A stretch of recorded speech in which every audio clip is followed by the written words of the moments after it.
Hi, Push. I'm going to explain to you a little bit about the Warren Court era and also Lyndon Johnson's Great Society. So, I would say both of these particular topics are going to be focused on the role of the federal government expanding. We're going to see that in the Supreme Court cases that were ruled during the Warren Court era. Remember, we always name our courts after the Supreme Court Chief Justice. So, Earl Warren, known for being one of our more liberal judges, really definitely in the 20th century. And it's interesting because he was actually appointed by Dwight Eisenhower, who was a Republican. And so Dwight Eisenhower famously said, I made two mistakes in my life, and they're both sitting on the Supreme Court, one of them being Justice Brennan and one of them being Earl Warren. So I'm going to show you why we're going to see that the Warren Court is known for expanding the rights of the accused and also just the role that the courts are going to play. A lot of times you'll hear people criticize activist judges and activist courts, and I think that's what the Warren Court is definitely going to be accused of. If you look on page 903, you'll see a sign there that says, Save Our Republic, Impeach Earl Warren. And people were not all happy with the decisions that were made. So let's break it down. Now, you're going to get a lot more of this in government. We're just hitting the basics. This is page 902, 903 in your book. So first and foremost, we know the Brown versus Board of Education case in 1954 is going to end segregation in public facilities. So that was a big watershed case. Really, we said one of the most important case of the 20th century. It's going to end legal segregation and really in a lot of ways start the resistance from our states. That's why that civil rights era should theoretically end in 1954. But if anything, it actually really picks up in 1954 because of that particular case. So I want to move on and talk a little bit about this one, Griswold versus Connecticut. So Griswold versus Connecticut was a case that basically prohibited state law from banning contraception for married couples.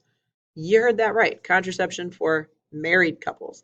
There were states, Connecticut being one of them, that were banning any kinds of contraception. That was not allowed to be purchased or sold. And so what the Warren Court is really going to say here is this is violating a right to privacy that is not explicitly written but inherent in the 14th Amendment.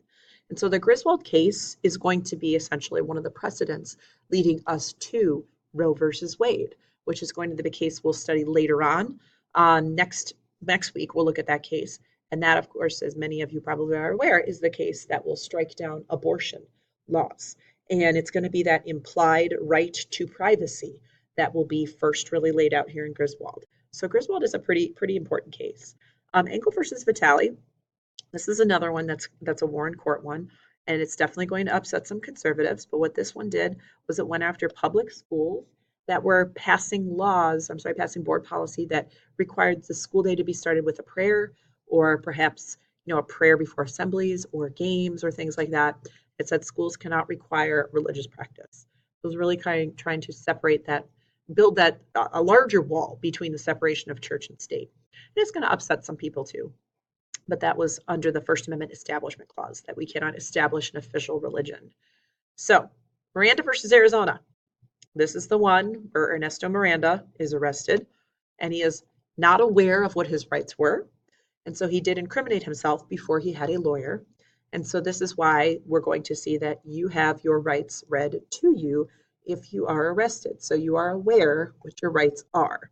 Now, if you ever hear these rights being read to you, you're in big trouble. You're probably being handcuffed. So let's hope you never hear them. But they are essentially when the police, I'm sure you've seen it on TV and movies, say you have the right to remain silent. Anything you say can and will be used against you in a court of law. You have the right to an attorney, and if you cannot afford one will be appointed for you. Now, that part of it, we have Gideon versus Wainwright to thank. We have Gideon. So I'll tell you a little bit about this case. He had been accused of breaking into a pool hall and stealing money. And he was pretty poor, and he could not afford an attorney. So because he could not afford an attorney, he tried to defend himself. Well, it's really hard to defend yourself if you don't really have a law degree and you're going up against a lawyer. And so he lost the case.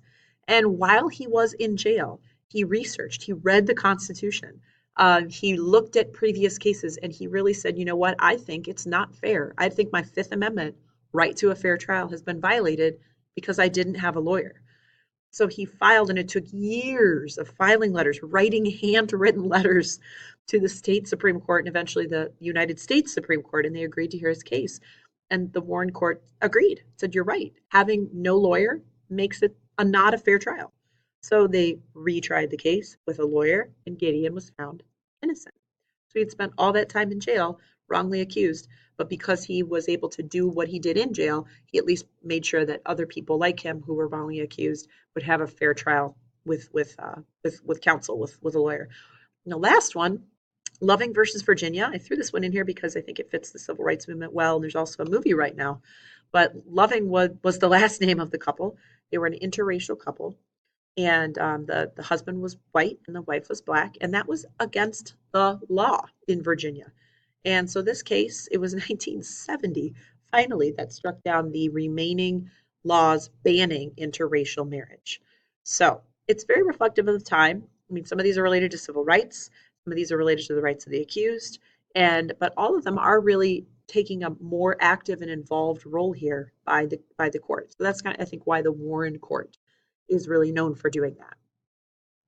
One thing I just realized, I said 1970 for Loving. The Loving case is actually 1967.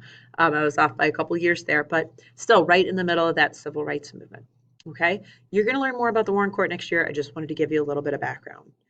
Next thing I want us to look at, Johnson and the Great Society. What was it? Why is it important? Okay, you have to remember, this is a build upon previous ideas, really going back to the New Deal. Okay, the New Deal is going to set the tone for, I would say, the Democrats in the 20th century as to what they want to do. It's also going to be dramatically expanding the power of the federal government. And a lot of these programs are going to cost a lot of money. So these are the things that we see. How do you pay for these things? What is the legacy of this? What does this do? So that's kind of the goal. Okay, I'm going to walk you through a couple of major things. So first of all, we'll see Medicare and Medicaid. Lyndon Johnson will declare war on poverty in his first term here, and really start to target things that he thought were for people who just have nothing. Healthcare was becoming increasingly expensive, and so Medicare and Medicaid were his two ways to try to combat that. So essentially healthcare for the elderly, and then Medicaid is going to be healthcare for people who are very poor. These are both what we call entitlements. Okay, you hear a lot about this right now in the debate over healthcare in the United States. And so what entitlements means is that you don't need to keep asking Congress for these. These are new programs that are now ingrained in American society. And they are going to expand healthcare for people who are very vulnerable. They are also going to be expensive. So you're going to see that this is going to be something that will grow, okay? This is kind of this weird book called These Rights Revolution. It is going to improve the lives of millions of people. But again, it's very expensive. It is expensive. And this is the big problem. Like how these ideas are great, but how do you fund them, right? So we'll see education expand under President Trump. The Elementary and Secondary Education Act, which is going to set up a lot of things that I, as a teacher, and many of you as students are utilizing the benefits of this. Things like special education programs, IEPs, and 504 plans are all part of this law. So IEP stands for Individualized Education Program. I, as a teacher, have to meet all of your needs. And if someone has a disability, whether it's attention deficit disorder, dyslexia, it's my responsibility under this law to tailor my classroom and our content to your needs. That's hard, very time consuming, by the way, but very necessary so that we can meet students where they are, right? Head Start is a program that started under Johnson and will continue, and we still have it today. It's essentially a federally funded preschool. Preschool is not cheap, several $1,000s. And so Johnson said, look, some of these kids are going to kindergarten and they're already behind families that have the money, and they're already behind, and that's not fair. So Head Start is a chance for kids who don't have a lot of money laying around to be able to go to preschool and not be behind on the first day of kindergarten. The War on Poverty programs are going to be continued. He's going to expand money to go into Appalachia. He's going to create the Department of Housing and Urban Development. There's also going to be the National Endowment of the Arts and Humanities that are created under Lyndon Johnson. So it's really expanding the federal government's role. Consumer and environmental protection. We're going to start to see the idea that we should have some laws in place to regulate the environment. It'll actually be Richard Nixon that creates the EPA, not Lyndon Johnson. The desire for that was starting to really grow. We're going to learn that Rachel Carson had published a book called Silent Spring, really linking things like DDT and chemicals to not just ruining water and killing wildlife, but actually health effects. So the Cuyahoga River, catches on fire in 1969. A little embarrassing, by the way. Not the first river fire in Cleveland, but and also in our defense, not the only river fire. Pretty much every industrialized city, including Chicago, Detroit, and Pittsburgh, all had river fires. But ours was right at this moment, and it got a lot of press. And so that's going to be something that's going to change things. And the Highway Safety Act is going to start talking about, like Ralph Nader, we're going to see come on the scene and start with the idea of seatbelts, and that we should have, set more unified set laws for highways and speed limits and things. And then our Clean Air Acts that Johnson proposes. And a lot of that will be built upon by Richard Nixon. So the Great Society has a lot of really important programs, and some of these are going to be very effective. I would say Head Start is probably the most effective. It really does a lot to really kind of close that gap between kids that had the money to go to preschool and kids that don't. Medicare and Medicaid are still programs that are helping a lot of very vulnerable people today. And Medicaid especially was the one that was expanded under the Affordable Care Act. And I know our governor, John Kasich, and Senator Rob Portman were very concerned about losing potentially funding to Medicaid because Ohio had been one of the states that chosen to expand Medicaid. And also our opioid crisis that we're having here in Ohio, which is extremely tragic and not discriminating based at all on socioeconomic status. A lot of people are covered under that. So a lot of these programs are still around. But again, it comes down to sort of this classic idea of what is the best way to help people? Is it government, or is it more deregulation and letting states or individuals decide? And so this is really what we're going to see a backlash against a lot of this.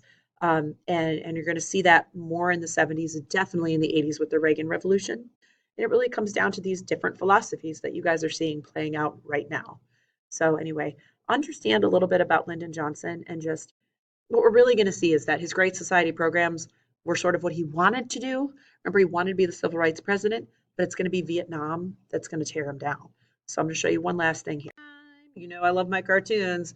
This is a really famous one. And you got Lyndon Johnson and Lyndon Johnson. And here's Great Society. Here's where he wants to go. Look what's dragging him down, foreign policy. So you want to think about that as we look at what eventually brings him to the point where he decides not to run again. And we also showed you this one before, but this is the one talking about the long, hot summers. And got a little reference here, a little literature reference. But we know Congress was essentially seen as being the one that were allowing this to happen. So we mentioned that one in the last unit. This one kind of goes along, and this is another Herblock. Herblock is he draws them all for a long time, and it says, "You mean these apply to the riffraff too?" So this one is really talking about the Warren Court. Now, the Warren Court had been seen as, a lot of people criticize it for, quote, coddling the criminals.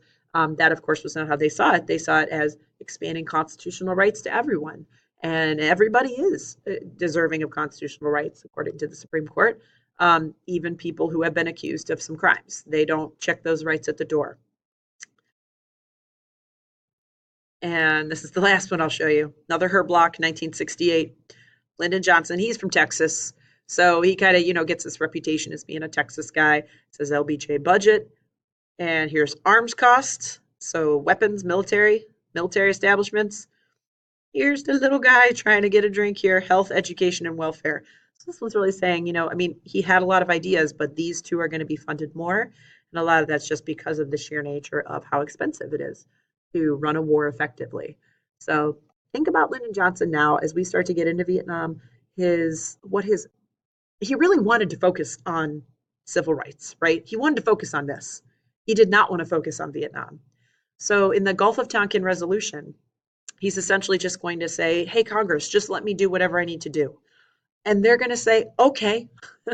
They're going to wish they didn't. That's the closest we come to declaring war in Vietnam. But it allowed him to expand spending and basically fight a war without a declaration from Congress. In 1965, then, he will start the draft. And he does that not because he thinks that's going to make things worse. He thinks that will make it better. He thinks we'll quickly draft some guys, go in, finish this, and get out and be done. But as we're going to see, that is not what happens. And that's ultimately what's going to bring down not just Johnson, but the entire Vietnam War. So let's check out our timeline and our video, and we'll get into that next.